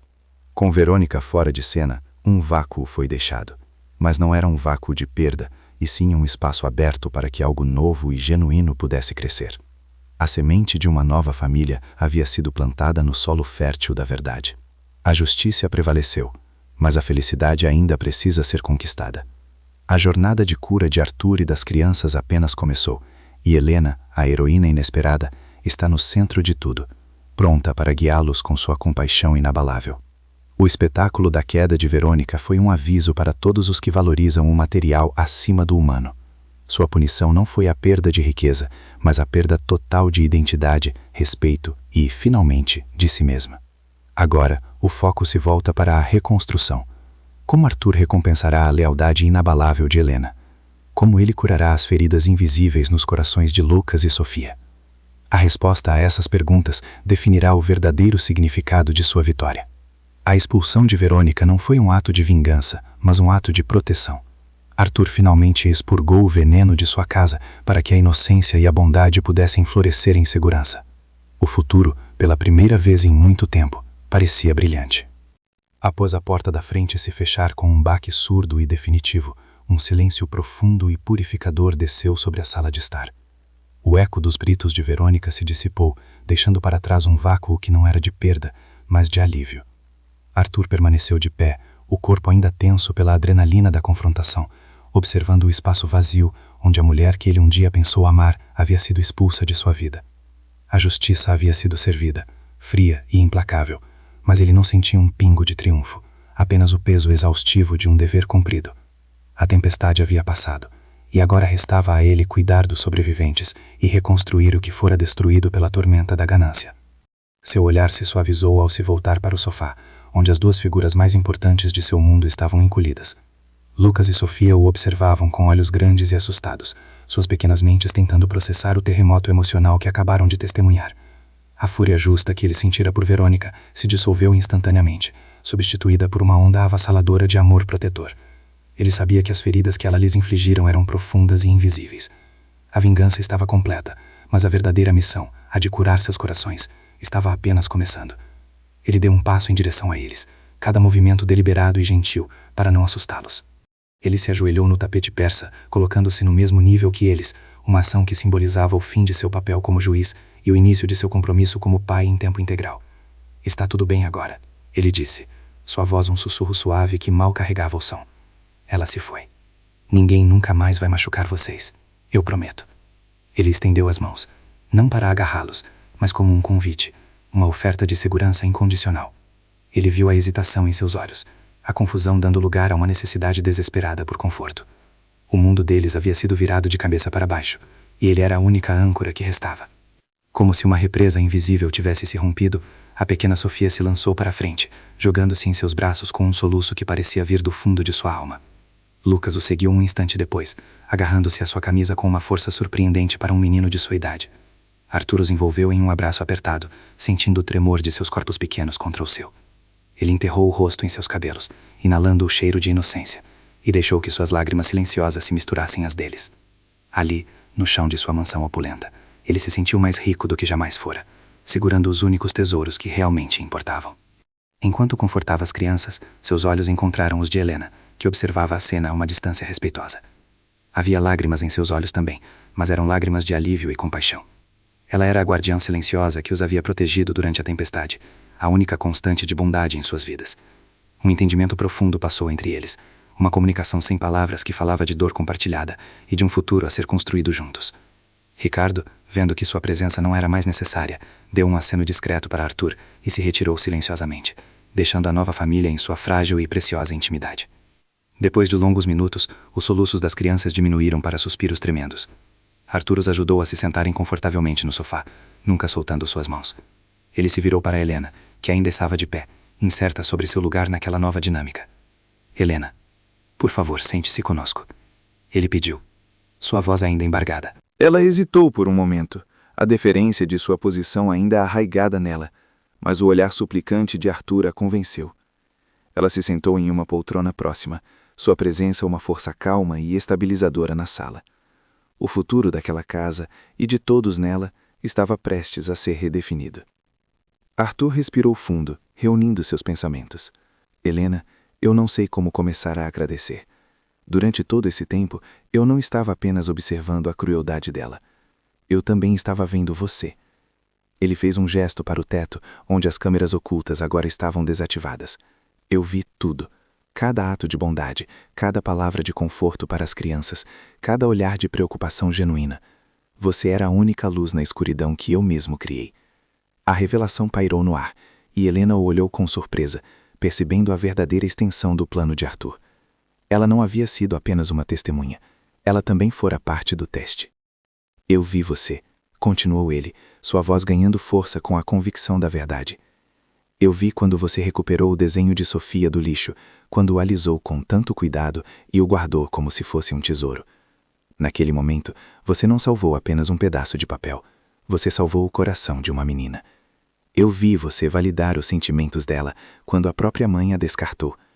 Aquele pequeno ato de compaixão me mostrou mais sobre o valor de uma pessoa do que todos os meus anos no mundo dos negócios.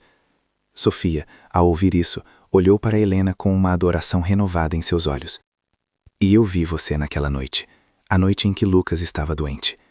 Ele se engasgou com a emoção, a memória ainda crua e dolorosa. Eu ouvi Verônica recusar ajuda, escolhendo o dinheiro em vez da saúde de seu próprio filho. E então, Helena, eu vi você. Eu vi você ir ao seu quarto e pegar o dinheiro que você economizou com tanto sacrifício, o dinheiro para o sonho de sua mãe. Você não hesitou por um segundo. Você sacrificou seu futuro pelo bem de uma criança que não era sua, que era filha da mulher que a tratava com tanto desprezo. Aquele ato, Helena, foi a coisa mais nobre que eu já testemunhei em toda a minha vida. Você me ensinou uma lição sobre riqueza que nenhuma fortuna poderia comprar. Você me mostrou que o verdadeiro valor não está no que temos em nossas contas bancárias, mas no que estamos dispostos a dar de nossos corações. Você salvou meu filho naquela noite, mas também salvou a mim. Você me deu esperança quando eu pensei que toda a humanidade estava perdida na ganância e no egoísmo. Helena chorava silenciosamente, as lágrimas escorrendo por seu rosto, não de tristeza, mas de ser finalmente vista, de ter sua bondade reconhecida em sua totalidade. Por isso, palavras não são suficientes, ações são necessárias. Arthur se levantou e foi até uma escrivaninha antiga em um canto da sala. Ele pegou uma pasta de couro e voltou, entregando-a a Helena. Dentro, você encontrará a escritura de uma casa. Uma casa linda em um bairro tranquilo, com um grande jardim para você plantar suas rosas. É sua, sem nenhuma condição. É o mínimo que posso fazer para lhe dar a segurança que você nunca teve, a segurança que você merece mais do que ninguém que eu conheço. Helena olhou para os documentos, atordoada, incapaz de processar a magnitude do presente. Mas isso não é tudo. Ele abriu outra parte da pasta. Isso é um fundo fiduciário, estabelecido em seu nome. É substancial o suficiente para que você nunca mais precise se preocupar com dinheiro pelo resto de sua vida.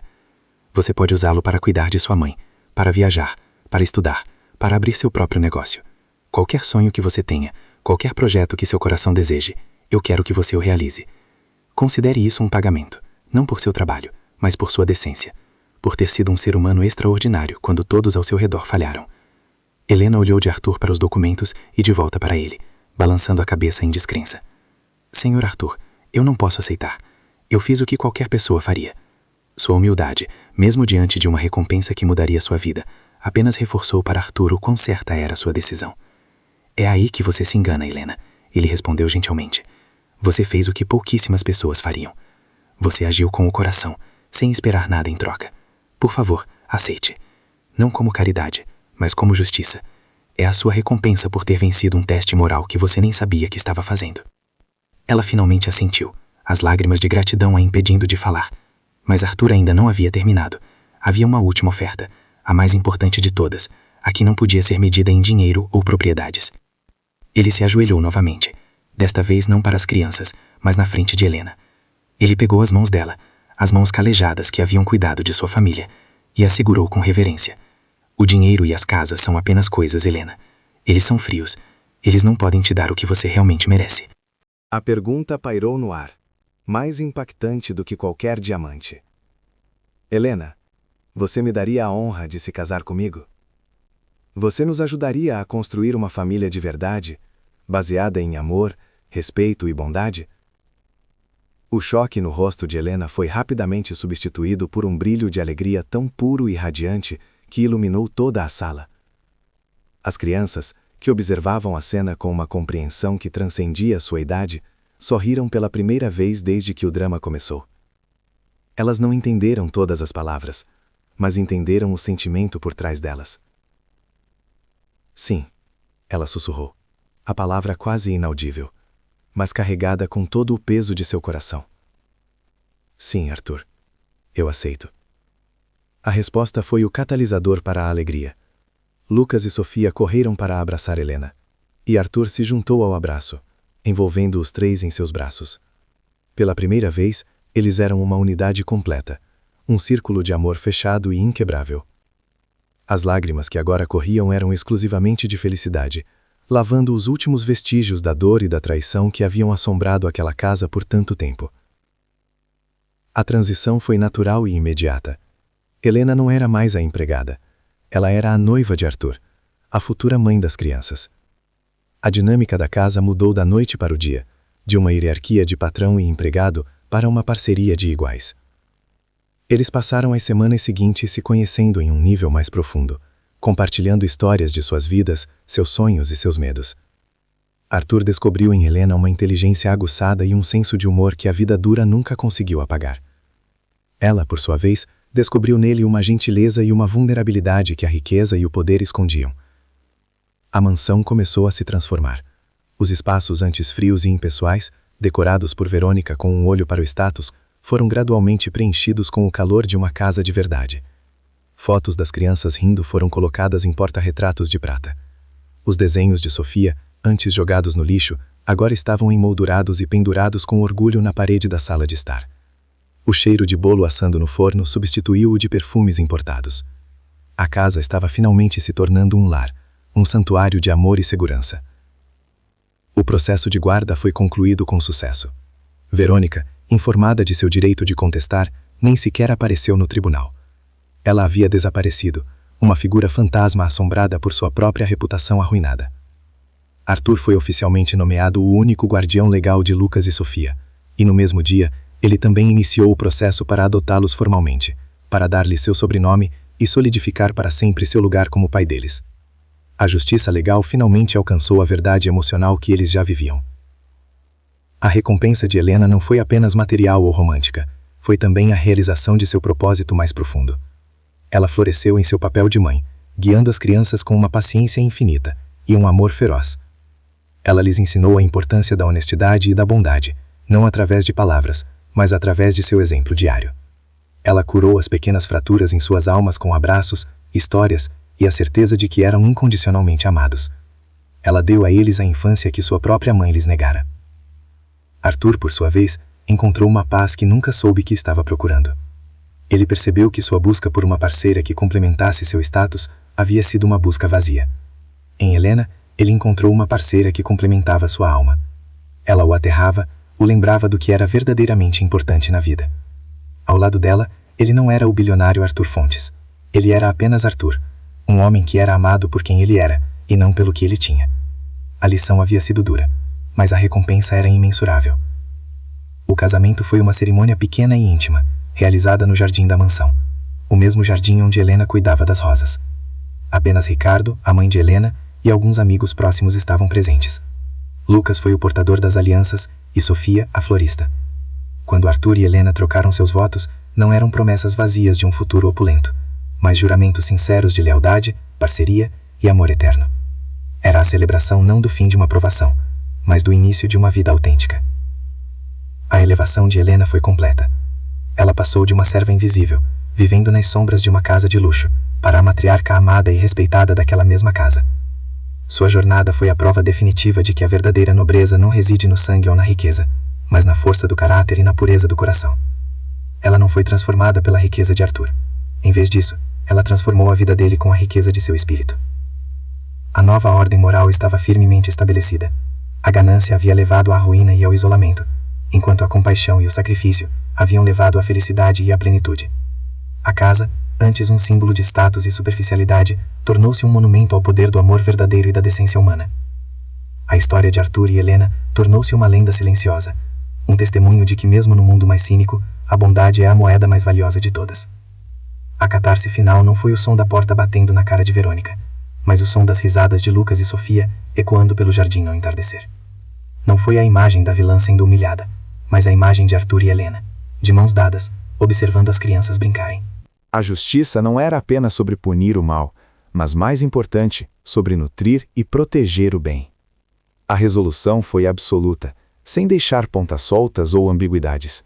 A família que emergiu das cinzas da traição era mais forte, mais real e mais feliz do que a fachada dourada que a precedeu. Eles haviam encontrado seu final feliz, não em um conto de fadas de riqueza, mas em uma história muito mais profunda de redenção, amor e a recompensa final da virtude.